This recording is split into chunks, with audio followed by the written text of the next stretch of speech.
Boa noite, gente. Boa noite. A gente agradece o Padre Kleberson por essas palavras. Não precisa sentar não, que a gente vai cantar uma canção agora. E vamos dizer, quem crê nas promessas do Senhor, levanta a mão. Então vamos cantar comigo? Eu creio nas promessas de Deus. Eu creio nas promessas de Deus. Canta! Eu creio nas promessas do meu... Bate na palma assim comigo. Eu creio nas promessas de Deus. Eu creio nas promessas de Deus. Eu creio nas promessas do meu Senhor. Se sou fiel, canta. Se sou fiel no pouco, Ele me confiará mais. Se sou fiel no pouco, meus passos guiará. Se sou fiel no pouco, Ele me confiará mais. Se sou fiel no pouco, meus passos. Vamos cantar, eu creio no amor de Deus. Eu creio no amor de Deus. Eu creio no amor de Deus. Eu creio no amor do meu Senhor. Solte a voz, eu creio. Creio no amor de Deus. Eu creio no amor de Deus. Eu creio no amor do meu Senhor. Canta! Se sou fiel no pouco, Ele me confiará mais. Se sou fiel no pouco, meus passos guiará. Se sou fiel no pouco, Ele me confiará mais. Se sou fiel no pouco, meus passos guiará. Repita assim comigo: Senhor, eu creio. Senhor, eu creio nas tuas promessas. Elas sempre serão o melhor para a minha vida. O Senhor sabe melhor do que eu o que é melhor para mim. E eu aceito as tuas promessas. Amém, amém. Fala para quem está do seu lado: o Senhor tem o melhor para você. Creia nisso. Quem puder pode se assentar. Nós vamos partilhar um pouco. Nós estamos falando sobre fé nessa noite, essas 24 horas de oração. Para quem não me conhece, eu sou diácono Léo Rabelo, da Arquidiocese de Belo Horizonte, Minas Gerais. Sou também cantor da Banda Dominus há 36 anos já, gente. Essa missão que a gente faz pelo Brasil afora. E hoje estamos aqui com vocês para poder partilhar. E a palavra, são duas palavras. A primeira, a mais importante de todas: fé. A gente está falando de fé desde o início, quando a gente começou. E a segunda palavra é resiliência. Fé e resiliência. Para quê? Nos momentos de dificuldade financeira e desemprego. Você conhece alguém que está passando problema de dificuldade financeira, ou você mesmo conhece, sim ou não? Problema de desemprego, sim ou não? Então nós vamos falar sobre isso agora. E no final nós vamos fazer um grande clamor, uma grande oração para aquelas pessoas que você conhece, que estão vivenciando um tempo difícil na sua vida financeira, ou desemprego, ou você mesmo. Nós vamos colocar tudo isso nas mãos do Senhor. Mas antes de mais nada, a gente está falando de fé. E a primeira coisa que a gente precisa entender: o que é a fé? E é legal a gente entender aquilo que ela é, dizendo aquilo que ela não é. A fé não é um sentimento. Guarda isso. A fé não é um sentimento. Você não acorda de manhã dizendo assim: hoje eu acordei com menos fé. Hoje eu acordei com mais fé. Não! A fé é uma decisão, é uma atitude, é uma adesão àquele que é o nosso Senhor. Por isso, É possível termos fé mesmo nos momentos difíceis, mesmo quando tudo vai mal. A gente não perde a fé porque aconteceu alguma coisa, não, porque fé eu decido ter, e isso é muito bom, isso é uma excelente notícia. Por quê? Porque você pode muito bem estar vivendo situações difíceis na sua vida, quando a enfermidade bate à nossa porta, quando o desemprego bate à nossa porta, você permanece no Senhor, porque a minha fé não depende das coisas que estão acontecendo, não.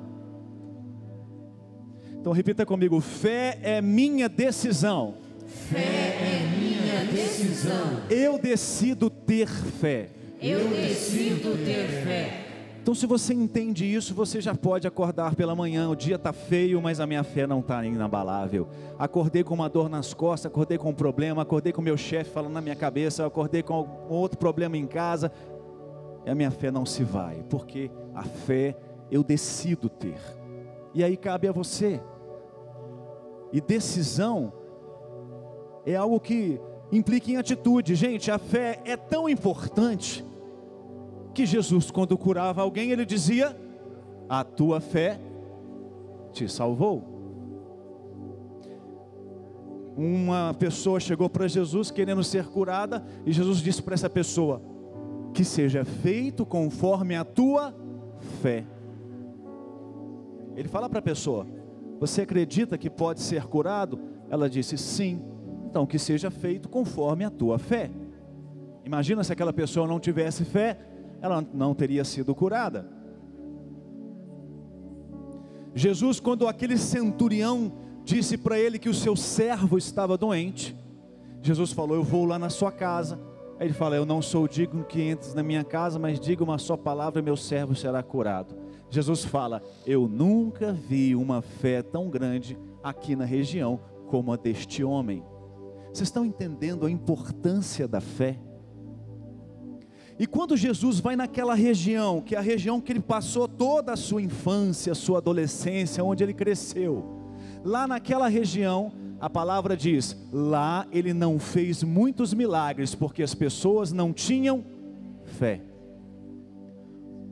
Teve uma mulher que tinha um problema de fluxo de sangue, Jesus estava passando, e essa mulher foi rastejando e tocou na orla do manto de Jesus. Gente, Jesus estava passando, ele ia embora, e essa mulher foi curada, porque ela foi até Jesus, ela teve fé, e Jesus diz para ela: a tua fé te salvou.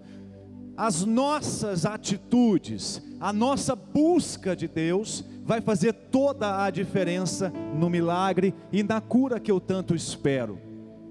Às vezes, a gente vem, faz oração, faz uma novena e espera que o milagre caia no nosso colo simplesmente rezando. O que eu tenho feito para que essa graça aconteça? Qual é a minha atitude? Zaqueu subiu em cima de uma árvore para poder conseguir ver Jesus. Bartimeu precisou ficar gritando: Jesus, filho de Davi, tem piedade de mim. Ele ficou gritando até que Jesus parou para poder atendê-lo. Aqueles 4 homens que tinham um amigo paralítico, levaram ele até Jesus e não conseguiram entrar naquela casa. O que eles fizeram? Eles subiram no telhado e colocaram por cima do telhado aquele homem até Jesus. O que eu quero dizer com isso? Nós precisamos de atitude. Fé é decisão, fé é atitude. O que eu tenho feito para que a graça de Deus aconteça na minha vida?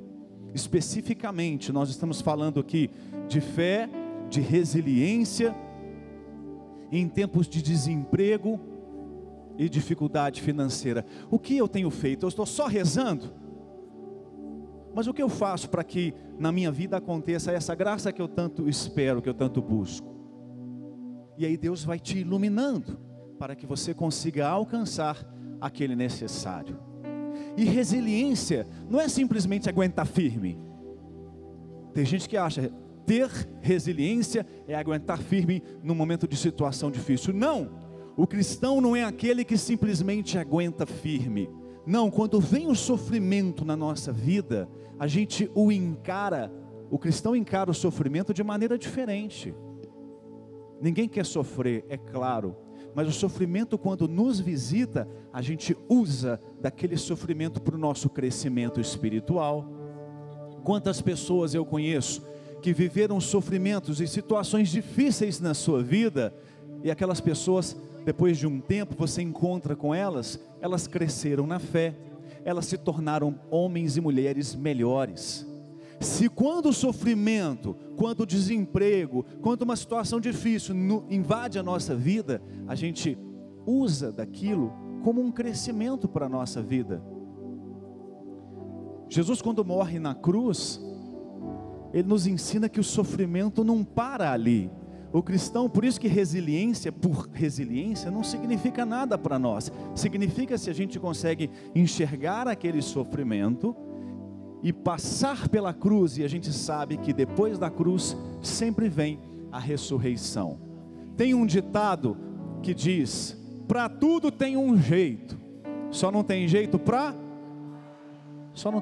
a morte. Não é assim o ditado? E olha que interessante, Jesus é aquele que deu jeito naquilo que não tem jeito. Jesus deu um jeito na morte. Jesus venceu a morte. Bom, se para tudo tem um jeito, só não tem jeito para a morte, mas Jesus deu um jeito na morte, não tem nada que Jesus não dê jeito na sua vida. Jesus é aquele que deu jeito naquilo que não tem jeito. Não tem nada na nossa vida que Jesus não consiga solucionar. Guarde isso. Não tem nada na minha vida que Jesus não possa dar jeito. O que eu preciso é ter fé. O que eu preciso é ter essa resiliência que vai além das situações fáceis ou difíceis que acontecem na minha vida. Porque o cristão é aquele que não perde a sua paz, mesmo diante de situações difíceis, mesmo diante do desemprego, mesmo diante de situações financeiras difíceis. Ele permanece em paz. Sabe por quê? Porque a nossa paz, ela não depende de coisas boas ou de coisas ruins que estejam acontecendo na nossa vida. A nossa paz, ela tem um nome, ela tem um rosto, é uma pessoa. A nossa paz é Jesus Cristo. E Ele é que faz com que eu consiga permanecer de pé, mesmo diante do sofrimento. Gente, e não tem nada melhor do que permanecer de pé diante do sofrimento, e é o testemunho tão forte que as pessoas que estão ao seu redor vão olhar para você diante de um sofrimento e ver que você permaneceu de pé, e elas vão dizer: essa pessoa é forte. Imagina bem uma situação: você é uma pessoa que participa da igreja ativamente, sim ou não? Você vem, participa aqui 24 horas em oração, você participa de grupo de oração, você faz novena, você reza com a capelinha das Santas Chagas, e você faz tudo isso. As pessoas da sua família que você gostaria que participasse da igreja, mas não estão participando, mas você queria muito que elas pudessem estar aqui, elas sabem que você participa da igreja, não sabem? E aí de repente um sofrimento invade a sua vida, um desemprego acontece na sua casa, uma situação difícil, e aí você entra em desespero. O que é o desespero? Desesperança é perder a esperança. Quando isso acontece, aquelas pessoas que sabem que você participa da igreja vão dizer assim: ah lá, tá vendo? Vai à igreja, veio o sofrimento, está lá sofrendo, entrou em depressão, está lá chorando pelos cantos. É isso que as pessoas vão perceber, porque sabe que você participa da igreja. Mas se for ao contrário, se as pessoas que sabem que você é um homem de Deus, que você é uma mulher de Deus, ao verem que você está enfrentando uma situação difícil, uma perda de um ente querido, a perda de um emprego, e aí veem que você não perdeu a sua paz, pelo contrário, você tem um semblante que transmite a presença de Deus, essas pessoas vão olhar para você e falar: nossa, você viu fulano? Eu não sei se eu teria essa força que ela está tendo, Alguém vai dizer assim: deve ser que esse negócio da igreja que está participando ali, ó. Como um bom mineiro aqui, vai dizer assim: aqueles trem de 24 horas de oração que estão participando, deve ser isso. Gente, esse testemunho arrasta multidões. É por isso que a palavra do Senhor diz: crê no Senhor Jesus e será salvo tu e tua família. Porque quando a gente vive de tal maneira, é possível que a gente dê o testemunho mesmo diante de dificuldades que a gente vem enfrentando. Isso é viver a santidade de Deus, mesmo quando a gente está vivendo um tempo de espera. Sabe, você está aqui, está pedindo por alguma enfermidade, está pedindo por alguma situação. A gente está falando aqui sobre situações de desemprego. Você está pedindo sobre isso. A graça ainda não veio. Mas quem disse que enquanto ela não vem, a gente vai viver de maneira ruim a nossa fé e a nossa espera? Não, pelo contrário, é o que eu acabei de dizer. Enquanto a gente espera, a gente se santifica. Enquanto a graça não vem, a gente vai se aproximando de Deus, porque a gente confunde a vitória em Deus quando o milagre vem. Quem diz que é assim? Às vezes o milagre que tanto você espera pode demorar anos. Assim como Santa Mônica rezou pelo seu filho Santo Agostinho por anos.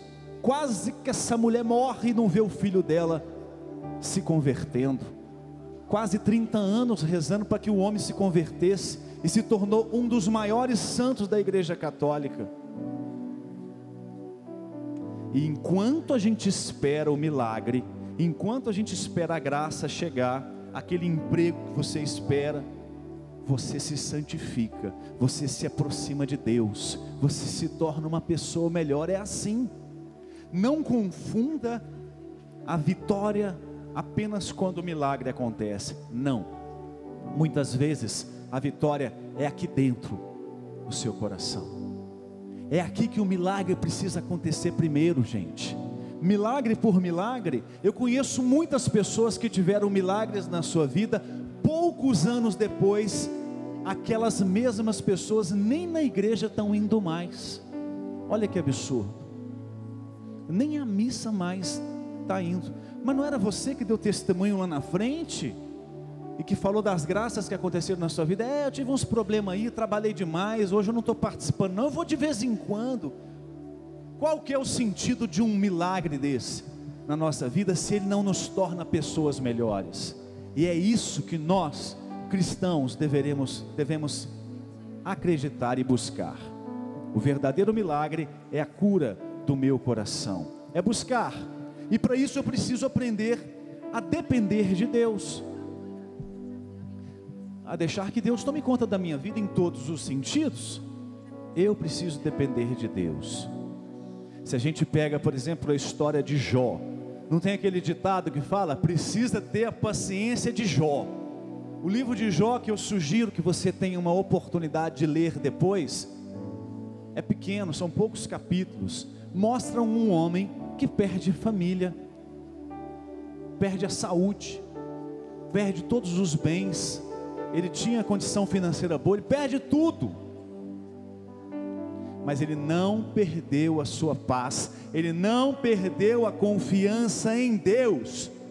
Tem um trecho que diz assim: o Senhor deu, o Senhor tirou, bendito seja o nome do Senhor. Olha que loucura. Você imagina, você perde o emprego, você perde a saúde e fala: bendito seja o nome do Senhor. Mas é assim. Quero abrir um parêntese. Tem um amigo, ele chama Betinho. Gente, o Betinho, ele mora lá em Marília, São Paulo. O Betinho é um cara que louva a Deus por tudo, mas é por tudo. Um dia eu fiquei hospedado junto com ele numa casa de retiro, e aí ele levantou lá de madrugada e bateu com o dedinho do pé na quina do móvel. Sei que você tem alguma coisa que a física um dia vai explicar, que existe uma atração entre dedinho do pé e quina do móvel. Eu não sei o que é, mas existe. E ele meteu o dedinho lá, aí... glória a Deus. Eu pensei comigo, eu teria soltado pelo menos o meu, ai que dor, alguma coisa assim. E ele era esse cara que em tudo que acontecia na vida dele, ele falava louvado seja Deus. E isso me fez pensar, será que a gente tem dado glória a Deus por tudo que acontece na nossa vida, ou só quando acontecem coisas boas? É isso. O livro de Jó nos ensina, eu posso e preciso glorificar a Deus por tudo. Meu bem, chega em casa e fala, meu bem, tive um problema lá na empresa, eles mandaram embora. Aí a primeira coisa, louvado seja Deus por isso. Não estou louvando a Deus porque eu perdi o emprego. Eu não estou louvando a Deus porque uma enfermidade bateu a porta da nossa casa. Não, eu estou louvando a Deus porque isso não é capaz de tirar a minha paz. Isso não é capaz de tirar o meu Deus. São Paulo escreve, nem a morte, nem a perseguição conseguirão me separar do amor de Deus. Nada pode nos separar do amor de Deus. Mas qualquer coisinha que acontece, a gente já começa a murmurar, a gente já começa a reclamar. Não faça isso.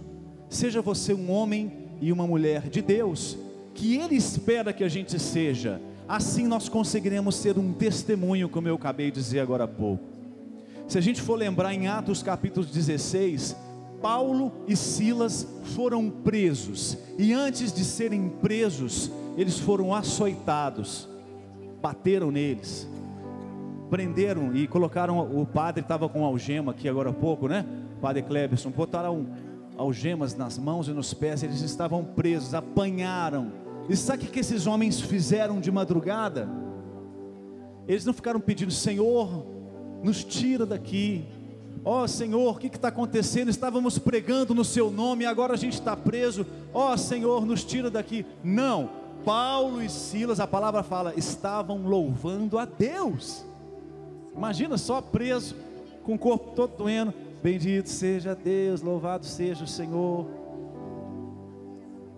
Eles não louvaram porque foram libertos. Não, eles louvaram a Deus. Aí de madrugada o anjo veio, as portas se abriram e eles foram libertos. E eles falam com o carcereiro que ficou com medo: crê no Senhor Jesus e será salvo tu e tua família. O louvor liberta, mesmo em tempos de dificuldade. E é isso que eu quero que você entenda. Vou louvar a Deus pelo problema? Sim, porque o problema não é capaz de me afastar de Deus. Porque quando eu vejo um problema na minha vida, é mais uma oportunidade que eu tenho para confiar em Deus, confiar no Senhor. E se tratando dos nossos problemas financeiros, do desemprego, o que eu tenho feito para que Deus venha me ajudar? Primeiro, a gente entender que o Senhor vai nos falar, que o Senhor vai nos ensinar, que o Senhor vai nos direcionar, mas eu preciso estar atento ao que o Senhor está falando. Tem uma historinha que diz que tinha um alpinista. A gente viu recentemente a alpinista lá que caiu, né, na montanha. Então tinha um alpinista, mas ele estava com uma corda amarrada na sua cintura, e era de noite. Ele escorregou e caiu de um lugar muito alto, só que não estava dando para enxergar nada. E ele era um homem de muita oração, rezava muito. Ele caiu e com a corda amarrada na cintura, sem ver nada, parou de cair, ficou preso e ficou pendurado no ar assim. Ele escutou uma voz assim: desamarre a corda. Ele falou: não vou desamarrar não, eu vou cair, vou morrer. Desamarre a corda. Não desamarrou. O que aconteceu? Passou a noite toda, ele acabou morrendo. E quando encontraram ele, ele estava a 30 centímetros do chão. Se ele tivesse se soltado, ele tinha se salvado. O que eu quero dizer com isso? A gente precisa estar atento àquilo que Deus tem nos falado. Para isso eu preciso ter intimidade com o Senhor e buscar a presença do Senhor. Cada vez mais permitir que o Senhor me direcione. Em Filipenses capítulo 4 diz: meu Deus superará todas as vossas necessidades segundo a sua glória. Deus vai superar as nossas necessidades. Nós temos um Deus que está cuidando de cada um de nós, e ainda assim a gente se preocupa. É claro, a gente tem a nossa parte humana, é difícil, mas Deus está nos guiando. Não tente resolver com as suas próprias forças. Tudo que nós fazemos, o católico de verdade é aquele que toda decisão que ele vai tomar, ele pergunta para Deus antes. Vai ter uma conversa difícil com alguém? Pergunta para Deus, pede que Ele te ilumine, peça que o Espírito Santo coloque palavras na sua boca. Você vai conversar, vai sair para procurar emprego, pede que Deus ilumine os seus caminhos.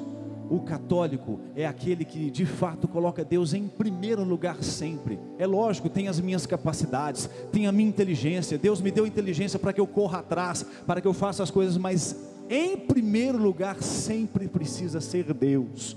Senhor, ilumina meus passos. Tem gente que passa o dia inteiro, nenhuma oração faz, para poder pedir que Deus o ilumine nas suas decisões. Eu preciso tomar uma decisão importante na minha família, se a gente faz isso, ou se a gente faz aquilo, pergunta para Deus. Eu preciso ser direcionado por Deus, eu tenho que depender de Deus, deixar que Deus, não me apegar demais. Às vezes a gente se apega demais às coisas, ou então a gente tem pressa demais, a gente quer tudo para ontem. Eu preciso que as coisas sejam no tempo de Deus, mas eu preciso que Deus direcione a minha vida. E às vezes a gente quer do nosso jeito, né? Tem outra história, eu gosto muito de contar a história, viu gente? O cara estava náufrago, boiando no meio do mar, apenas com uma boiazinha, porque o barco dele tinha afundado, e ele era muito da igreja. Começou a rezar e falar: Deus vai mandar e vai me libertar daqui. Aí vem um barquinho pequenininho: está precisando de ajuda? Ele fala: não, Deus vai me libertar daqui, Deus vai me ajudar, pode deixar que Deus vai me salvar. Aí o cara do barquinho foi embora. Aí vem um outro barquinho, passa uma jangada: está precisando de ajuda? Deus vai me ajudar, pode deixar. E aí na terceira vez, passa um outro barco um pouquinho maior: está precisando de ajuda? Ele fala: pode deixar, Deus vai me ajudar. Aí o que aconteceu com ele? Morreu. Chegou no céu e falou: Deus, o Senhor me deixou morrer, não me salvou. Eu falei: eu mandei 3 vezes ajuda para você, você não quis. Na nossa vida, Deus está nos direcionando, e a gente precisa estar atento, que às vezes não é aquilo que eu esperava, como aquele náufrago, mas é do jeito de Deus. Às vezes Deus mandou um emprego para você, que não era aquele que você tanto queria, mas calma, vai naquilo que Deus está te mostrando naquele momento, e Deus vai te ajudando, Deus vai fazendo, mas eu preciso fazer a minha parte. Nós vamos fazer uma oração agora, pedindo que Deus venha nos direcionar, que Deus venha abençoar. Mas você nunca se esqueça, tem uma frase que diz o seguinte: reze como se tudo dependesse de Deus, mas faça a sua parte como se tudo dependesse de você. Reze como se tudo dependesse de Deus, mas faça a sua parte como se tudo dependesse de você. Eu preciso agir, eu preciso fazer a minha parte. E Santo Agostinho dizia assim: faz tudo o que você pode, reza por aquilo que você não pode, para que Deus permita que você possa. Faça tudo o que você pode fazer, reze por tudo aquilo que você não pode fazer, para que Deus permita que você possa. Fica de pé e vamos cantar. Pode cantar aquela canção das muralhas, se eu orar, se eu clamar as muralhas, e vamos pedir que as muralhas da nossa vida possam cair por terra. Eu quero convidar você, como a gente está falando especificamente de dificuldades financeiras, de emprego, se você tem sua carteira de trabalho aí, olha, você levanta ela, ou se você tem a foto de alguém que você conhece, que está precisando de um emprego, você também levanta e coloca nessa oração. E vamos cantar e vamos pedir que essas muralhas possam cair por terra e o Senhor possa providenciar, pedindo também a intercessão de São José, que São José possa trazer a providência de Deus na nossa vida, que São José, que é o provedor da Sagrada Família, possa fazer com que você consiga prover o necessário na sua família. Deus não nos quer passando necessidades, não quer. E você terá a tua graça, mas você precisa clamar, você precisa fazer a sua parte. Peça que o Senhor te ajude, peça, canta, canta. Se eu orar, se eu clamar, as muralhas não resistirão ao poder de meu Deus. Se eu orar, se eu clamar, as muralhas não resistirão ao poder de meu Deus. De novo. Se eu orar, se eu clamar, as muralhas não resistirão ao poder de meu Deus. Se eu orar, se eu clamar, as muralhas não resistirão ao poder de meu Deus. Vamos pedir ao Senhor que Ele nos dê a força necessária que a gente precisa para buscar essa graça, buscar esse milagre. Muitos que nós conhecemos têm vivido situações difíceis, financeiras. E o que nós estamos pedindo ao Senhor aqui não é, nós não queremos pedir bens e dinheiro, não. Nós queremos pedir que o Senhor venha prover o necessário na nossa família. E Ele quer providenciar. Tem gente que confunde prosperidade com ter tudo aquilo que eu quero. Não é isso. Prosperidade não é ter tudo aquilo que eu quero. Prosperidade é ter tudo aquilo que eu preciso. E Deus quer que você seja próspero, seja próspera. E Deus sabe o que eu preciso. Não sou eu, eu quero isso, porque eu quero comprar uma casa tal, eu quero um carro, eu quero... Não, não é isso. Toma cuidado com a teologia da prosperidade. Se você vir para Jesus, você vai ter isso, você vai ter carro, você vai ter bens. Não é isso. Você sim será próspero, mas prosperidade é ter tudo aquilo que eu preciso. Então clame ao Senhor a prosperidade na sua vida, prosperidade financeira, no seu trabalho, que o Senhor venha providenciar o necessário, providenciar aquelas situações difíceis que você tem enfrentado na sua família. Canta mais uma vez. Se eu orar, se eu clamar, as muralhas não resistirão ao poder de meu Deus. Se eu orar, se eu clamar, as muralhas não resistirão. Estenda sua mão na direção de Jesus. Se eu orar, se eu clamar, as muralhas